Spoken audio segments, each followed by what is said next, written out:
வணக்கம். என்ன செய்தியை பார்க்க போறோம்னு கேட்டீங்கன்னா, விஜயை கழட்டி விட்ட ராகுல் காந்தி 20 நாளில் கசந்த உறவு, மீண்டும் டெல்லி பறக்கும் விஜய் அவர்கள். ஏற்கனவே டெல்லி போயிருந்தாரு, பிரதமரை சந்தித்தாரு, நிதியமைச்சரை சந்தித்தாரு. அதற்கு பிறகு கூட்டணியில் இருக்கக்கூடிய ராகுல் காந்தி மற்றும் சோனியா காந்தி அவர்களை சந்திப்பார். டெல்லியில கம்யூனிஸ்ட் கட்சி தலைகளை எல்லாம் சந்திப்பார். ஆட்சி அமைப்பதற்கு உதவுனதுக்கு நன்றி தெரிவிப்பார் அப்படின்லாம் தெரிவிக்கப்பட்டது. ஆனால் நம்ம விஜய் அவர்களை பொறுத்த வரைக்கும் சோனியா காந்தி, ராகுல் காந்தி இவங்களை சந்திப்பதை விட நம்முடைய அமித்ஷா அவர்களை தான் சந்திக்க ரொம்பவே ஆசைப்பட்டார். அது ஏன்றது உங்க எல்லாருக்குமே தெரியும். நம்ம விஜய் அவர்களை பொறுத்த வரைக்கும் கரூர் விஷயத்துல சம்பந்தப்பட்டிருக்கின்றார். அந்த வழக்கு வேகம் எடுக்க கூடாது என்றால் நம்ம அமித்ஷா அவர்களை சமாதானப்படுத்தணும். ஏன் சொல்லுங்க பார்க்கலாம். அதிமுக கிட்ட ஆதரவு கேட்காம காங்கிரஸ் கிட்ட ஆதரவு கேட்டு விட்டார். செம கடுப்புல இருக்கிறாரு. அதனால நம்முடைய அமித்ஷா அவர்களை சந்தித்தார், நன்றாக இருக்கும் என்று அனுமதி கேட்டாரு. அது மட்டும் இல்ல, தமிழ்நாட்டில் குதிரை பேரத்தை அதிகமா ஊக்குவிப்பது ஆதவ் அர்ஜுனா அவர்கள் தான். ஏற்கனவே லாட்டரி சீட்டு மூலமாக ஏகப்பட்ட கோடிகளை சுருட்டி வச்சிருக்கார்.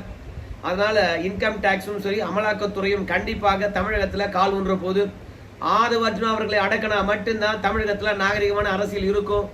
அவரை விசாரணை வளையத்துக்குள்ள கொண்டு வரணும் அப்படின்னு அமித்ஷா கணக்கு போட்டுட்டு இந்த தருணத்துல எந்த ஒரு மத்திய விசாரணை அமைப்புகளும் விஜய் அவர்களையோ ஆதவ் அர்ஜுனா அவர்களையோ நெருங்கிவிடக் கூடாது என்பதுல கண்ணும் கருத்துமா இருந்ததுனால நாம அமித்ஷா அவர்களை சந்திப்பது தான் சரியா இருக்கும் அப்படின்னு அவர் நினைச்சாரு. அதனால சந்திக்க வேண்டும் என்று மெனக்கிட்டாரு. ஆனால் அதிமுக கிட்டிருந்து போன அழுத்தம் காரணமாக அமித்ஷா அவர்கள் விஜயை சந்திக்கவே இல்லை. அதனால ஒரு பெருத்த ஏமாற்றம். போப்பா, அமித்ஷாவை சந்திக்கல என்னப்பா, அமித்ஷாவை டீல் பண்ணக்கூடிய ராகுல் காந்தி சந்திப்பாருப்பா, சோனியா காந்தி அவர்கள் சந்திப்பாருப்பா அப்படின்னு எதிர்பார்க்கப்பட்டது. ஆனால் ராகுல் காந்தி அவர்களையும் சோனியா காந்தி அவர்களையும் விஜய் அவர்கள் சந்திக்கவே இல்லை. அதற்கு அவங்க சொன்ன காரணம் என்ன என்று பார்க்கின்ற பொழுது, இப்போதைக்கு கர்நாடகா பிரச்சனையை கையாண்டு கொண்டு இருக்கின்றோம். சிவகுமார் அவர்களுக்கு சித்தராமையா அவர்கள் முதலமைச்சர் பதவி விட்டு கொடுக்க மாட்டாரு. ஒப்பந்தத்தின் அடிப்படையில சித்தராமையா அவர்கள் 2.5 ஆண்டு காலம் ஆட்சி முடிந்த பிறகு சிவகுமார் இடத்துல 2.5 ஆண்டு காலம் மீதம் இருக்கக்கூடிய ஆட்சியை ஒப்படைக்கணும். ஆனா சித்தராமையா அவர்கள் ஒப்படைக்க மறுக்கின்றார். அது தொடர்பாக பேச்சுவார்த்தை நடத்தி கொண்டிருக்கின்றார்கள். ஒரு பக்கம் சித்தராமையா அவர்கள் இறங்கி சிவகுமார் அவர்களே முதலமைச்சராக இருக்கட்டும் அப்படின்னு ஒத்துக்கிட்ட பிறகு கூட சிவகுமார் அவர்களை பொறுத்த வரைக்கும் ஏற்கனவே அமைச்சர்களை இருந்தவங்க இப்ப அமைச்சராக தொடர வேண்டாம், நாம காங்கிரஸ் கட்சியில புதியவர்களுக்கு என்னுடைய அமைச்சரவையில் இடம் கொடுக்கலாம், அதனால புதிய அமைச்சர்களை தேர்ந்தெடுப்போம் அப்படின்னு சிவகுமார் அவர்கள் எனக்கு தேவையான டீமை உருவாக்கணும் அமைச்சரவையில் அப்படின்னு ஆசைப்படுறார். அதனால ஏற்கனவே அமைச்சரா இருந்தவங்க, ஏன் முதலமைச்சர் மட்டும்தான் மாற்றம் என்று சொன்னீங்க, அமைச்சரும் மாற்றமா, நாங்க என்ன சிறப்பா செயல்படவில்லையா, எங்க மீது என்ன அதிருப்திகள் இருக்குதா, எதற்காக எங்களை பதவி விட்டு தூக்குறீங்க அப்படின்னு அமைச்சர்களும் போர்க்கொடி உயர்த்துவதனால நாங்க இப்போ அமைச்சரவை தேர்ந்தெடுப்பதுல பெரிய சிக்கல்ல மாட்டிருக்கோம். இந்த தருணத்துல விஜய் அவர்கள் எங்களை சந்தித்தார் என்றால் முழுமையான பல விஷயங்கள் பேச முடியாது. இன்னொரு சந்தர்ப்பத்தில் சந்திக்கலாம் என்று பிரவீன் சக்கரவர்த்தி கிட்ட சொல்லிட்டாராம். பிரவீன் சக்கரவர்த்தி அவர்கள் ராகுல் காந்தியுடைய விஷயத்தை விஜய் கிட்ட சொன்ன பிறகு விஜய் அவர்கள் ஜவஹர்லால் நேரு பல்கலைக்கழகத்துல திருவள்ளுவர் சிலை திறப்பதாக இருந்தது. வேணாப்பா, அது கூட கிளம்பி சென்னை போகலாம் அப்படின்னு சொல்லிட்டு திருவள்ளுவர் சிலையை திறப்பதை கூட நிறுத்திவிட்டு சென்னை திரும்பி விட்டு இருக்கின்றார். ஏன் தெரியுமா, மீண்டும் எப்படியா இருந்தாலும் ராகுல் காந்தி சந்திக்கணும், மரியாதை நிமித்தமாவது சந்திக்கணும் இல்லையா. அந்த தருணத்துல திருவள்ளுவர் சிலையை நாம் திறப்போம், இப்போதைக்கு விடுபட்ட பணிகளை தொடர்ந்து செய்யுங்க அப்படின்னு விஜய் அவர்கள் சொல்லிட்டு கிளம்பி விட்டாராம். அதனால இன்னொரு தருணத்தில் நேரம் கிடைக்கின்ற போது நம்முடைய சோனியா காந்தி, ராகுல் காந்தி அவர்களை விஜய் அவர்கள் சந்திப்பார் என்று பிரவீன் சக்கரவர்த்தி அவர்கள் சொல்லிட்டாரு. அதாவது இந்த சந்திப்பு அரசியல் முக்கியத்துவம் வாழ்ந்ததாக அமையணும், வெறுமனே மரியாதை நிமித்தமான சந்திப்பா இருக்கக்கூடாது.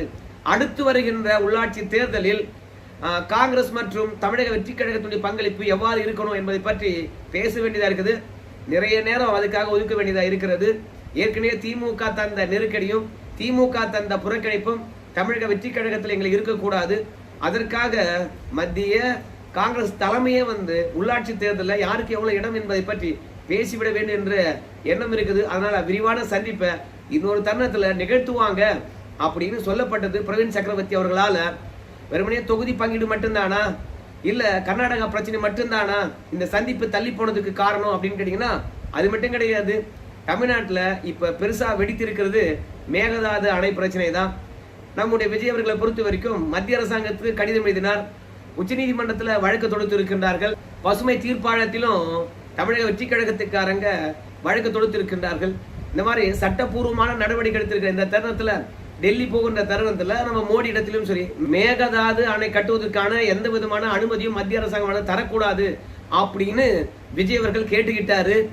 அது மட்டும் இல்ல, அப்படியே கொஞ்சம் ராகுல் காந்தி அவர்களையும் சந்தித்து, சோனியா காந்தி அவர்களையும் சந்தித்து, ஏன்னா கூட்டணி இருக்காங்க இல்லையா, அதனால அவர்களை சந்தித்து மேகதாது அணை கட்டக்கூடாது என்பதை வலியுறுத்த வேண்டும். தமிழகத்தினுடைய நிலைமை என்ன, ஏன் மேகதாது அணை கட்டக்கூடாது என்ற அவசியத்தை ராகுல் காந்தி கிட்ட சொன்னீங்கன்னா கண்டிப்பா சிவகுமார் கிட்ட வந்து ராகுல் காந்தி சொல்லுவார். ராகுல் காந்தி சொல்லிவிட்டார் என்றால் நிச்சயமாக அணை கட்டுவதை கைவிடுவாரு, அப்படிலாம் தள்ளி போடுவாரு. இப்ப சிவகுமார் அவர்களை பொறுத்த வரைக்கும் முதலமைச்சராக பதவியேற்ற முதல் வேலையாக மேகதாது அணை இருக்குல்ல, அந்த மேகதாது அணை கட்டுவதற்கான பூமி பூஜை தான் போட போறாரு. இந்த மேகதாது அணை கட்டுவதன் காரணமாக எவ்வளவு நிலங்கள் அந்த அணையில முழுகுதோ அதற்கு ஈடாக பல இடங்களில் விவசாயிகளுக்கு நிலமானது வழங்கப்பட்டு விட்டது. மாற்று நிலங்கள் வழங்கப்பட்டு விட்ட பிறகு யாரும் எதிர்ப்பு தெரிவிக்கவில்லை. இப்போ மத்திய அரசாங்கமானது சுற்றுச்சூழல் தாக்க மதிப்பீடு வந்து பாத்தீங்கன்னா அனுமதி அளிக்கணும். அதற்கு காடுகள் எந்த விதத்திலும் பாதிப்படையில, எவ்வளவு காடுகள் பாதிப்படைகிறதோ அதே அளவுக்கு காடுகளை வேற இடத்துல உருவாக்கணும்.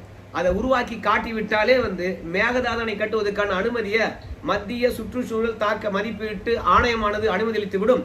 அதனால காடுகளை உருவாக்குவதற்கான வேலையும் ஈடுபட்டு இருக்கின்றார்கள்.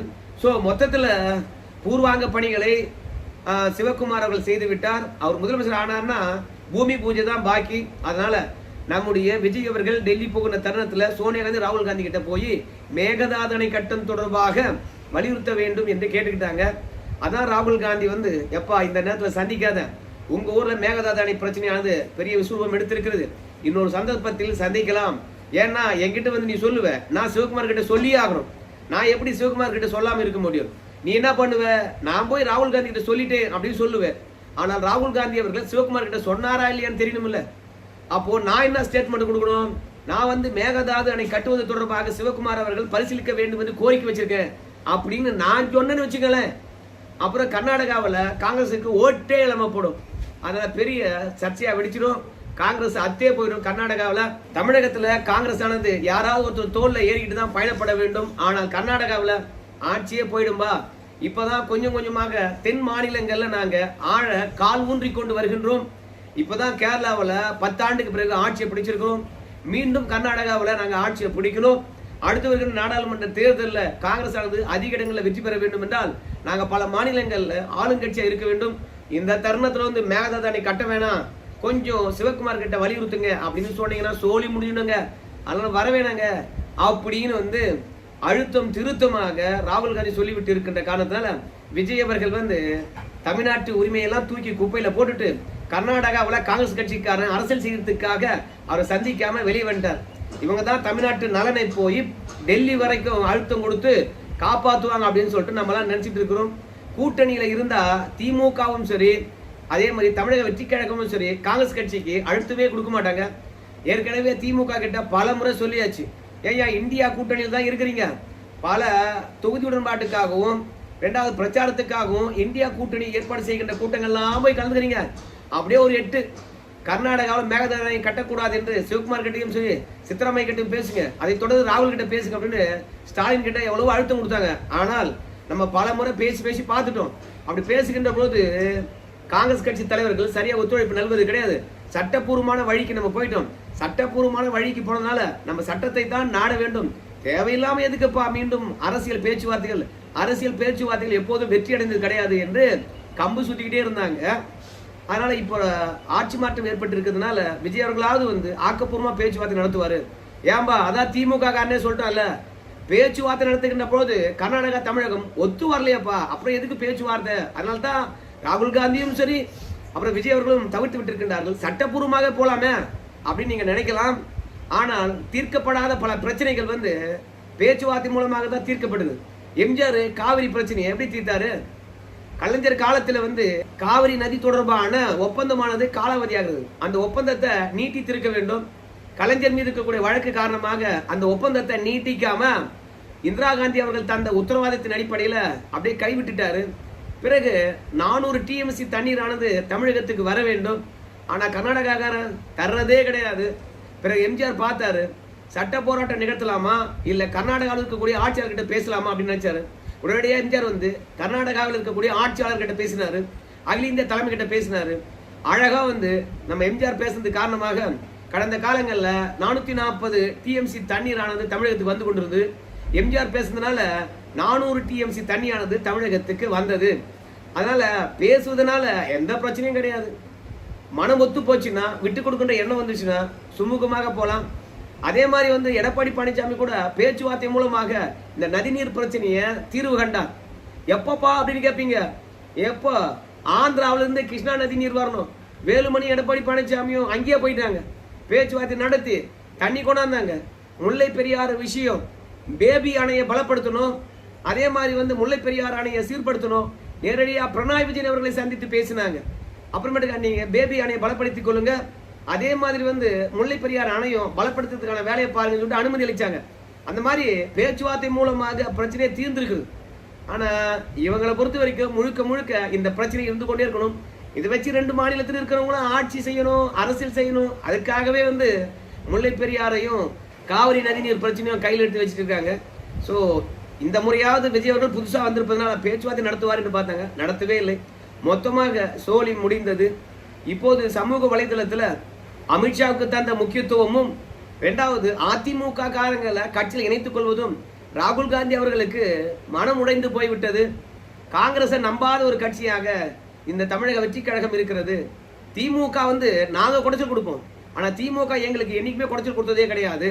பாஜக கிட்ட காட்டுகின்ற நெருக்கம், அதிமுக ஆற்றில் இழுக்கின்ற போது காட்டுகின்ற நெருக்கமும் விசுவாசமும் காங்கிரசுடனும் சரி, அதோட கம்யூனிஸ்ட் கட்சிகளுடனும் சரி விஜய்க்கு அந்த நெருக்கம் கிடையாது. எப்படா இவங்களை கூட்டணி விட்டு வெளியேற்றலாம், இல்ல தேர்தல் கூட்டணி மட்டும் வச்சுக்கலாம், நம்ம தனிப்பெரும்பான்மையுடன் எப்போ ஆட்சி அமைப்போம், அதற்காக அதிமுக எம்எல்ஏக்களை எப்போ உருவலாம், இடைத்தேர்தலை எப்போ சந்திக்கலாம், இதே எண்ணத்துல தான் வந்து விஜய் திரிகின்றாரே என்று உண்மையாக ஜனநாயக பூர்வமாக கூட்டணி ஆட்சி அமைத்தோம், அதுக்கு உரிய பிரதிநிதித்துவத்தை தரணும், கூட்டணியில பங்கெடுத்திருக்கக்கூடிய தலைவர்கள் உண்மையாக சந்திக்க வேண்டும் அப்படின்லாம் விஜய்க்கு எண்ணமே கிடையாது. அதனால விஜயெல்லாம் சந்திக்க முடியாது அப்படின்னு ராகுல் காந்தி அவர்கள் அழுத்தம் திருத்தமா சொல்லிட்டாராம். எங்க கிட்டயே நீ அரசியல் பண்றியா, 150 ஆண்டுகளுக்கு மேலாக கட்சி வச்சு நடத்துற, எங்களுக்கு வந்து அரசியல் பாடமா கத்துக் கொடுக்குற, உன்னை சந்திக்க மாட்டேன் அப்படின்னு ராகுல் காந்தி சொல்லி போட்டாராம். சமாதானப்படுத்துவதற்காக ஜூன் மாதம் 11ஆம் தேதி நித்தி ஆயோக் கூட்டத்தில் கலந்துக்கிறாராம் நம்ம முதலமைச்சர். ஸோ அந்த தருணத்துல ராகுல் காந்தி அவர்களை சமாதானப்படுத்துவாராம். பார்க்கலாம் சமாதானம் ஆகுறாங்களா, இல்ல 20 நாள்ல கசந்து போன கூட்டணி உடைந்து மீண்டும் திமுக பக்கமே தாவறாங்களா என்று பார்க்கலாம். ஏன்னா திமுக பாஜக கூட்டணி உருவாகும் போல் இருக்குது. இந்த தருணத்துல நாம தமிழ்நாட்டில் இடத்தை விட்டு கொடுத்துட கூடாது. நாடாளுமன்ற தேர்தலில் திமுக கை ஓங்கி விட்டது என்றால் அப்புறம் நாம ஆட்சி அமைப்பதற்கு அவங்க வெளியிலிருந்து கூட ஆதரவு தர மாட்டாங்க. அதனால திமுக பாஜக கூட்டணி உருவாகாம தடுக்கணும்னா தமிழக வெற்றி கழகத்திலிருந்து நம்ம வெளிவரதா அப்படின்னு யோசனையும் பண்ணிட்டு இருக்காங்களாம். பார்க்கலாம் என்ன நடக்க போகுதுன்னு சொல்லிட்டு. எல்லாமே அரசியல் கணக்கு தானே, மக்கள் நலன் சார்ந்த கணக்கு எதுவுமே கிடையாது. சரி நண்பர்களே, இந்த வீடியோ தொடர்பாக நீங்க கருத்து தெரிவிங்க. ராகுல் விஜய் சந்திப்பு நாட்டுக்கு நல்லதா, இல்ல அவங்க வீட்டுக்கு நல்லதா, இல்ல இந்த கூட்டணி தொடருமா, கசந்த உறவுகள் விரிசல் ஏற்பட்டு வெளியேறி விடுவார்களா, அதையும் சொல்றோம். நன்றி.